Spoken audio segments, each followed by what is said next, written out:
Okay, for potential setup 2, it's similar to the first one except that we have this harmonic oscillator potential in this third region. So again, we set it up with a piecewise function for the potential. It's 0 from x for x is greater than or equal to b, v naught from 0 to b, and then this 1/2 m omega squared x squared for x is less than 0. So region 1 and 2 are going to follow a very similar setup to, or the exact same setup as potential setup 1. So again, that's going to be wave function 1 of x equals ae to the I k1x plus be to the negative I k1x. And region 2, for e greater than v naught, we have ce to the I k2x plus de to the negative I k2x equals psi 2 of x. And then for e less than v naught, we have ce to the k2x plus de to the negative k2x equals psi 2 of x. K1 and K2 are defined the same way as they are for potential 1, and I show that in the paper that I'll turn in. So region 3 is where it gets interesting.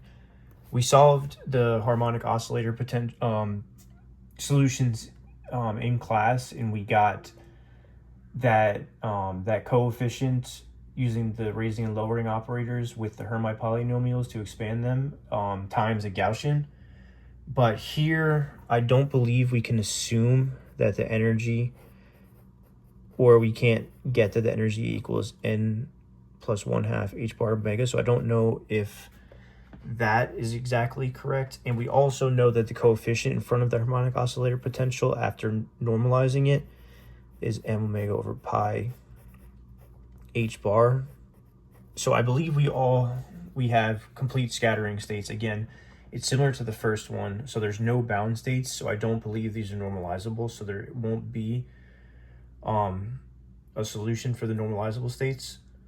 But again, the solution I believe I'm getting for region 3 is this, where I'm going to set it equal to a coefficient times the Hermite polynomial expansion of square root of m omega over h bar x times the Gaussian. It's e to the negative m omega x squared over 2 h bar. And again, the coefficient is not necessarily this right here, which it is for the full harmonic oscillator potential. So this is a sum over the states. Setting up the boundary conditions, we know that for region 1 at B has to equal region 2 at B, and also region 1 prime at B has to equal region 2 prime at B. Same for here at 0. So that means psi 3 of 0 equals psi 2 of 0, and psi prime of 3 of 0 equals psi 2 prime of 0. So for these two boundary conditions, they're going to set up similar, well, exactly identical to the first potential setup. So there's one for E is less than V naught and one's E greater than V naught, and you're going to get a relationship. For the third and fourth boundary condition, if we call this whole potential, say I'll call it U sub n of x, and I plug in the 0 of the continuity equation, I will get C plus D equals F mu n of 0, and then I'll also get I k2 C minus D equals F u prime n of 0 times m omega over h bar.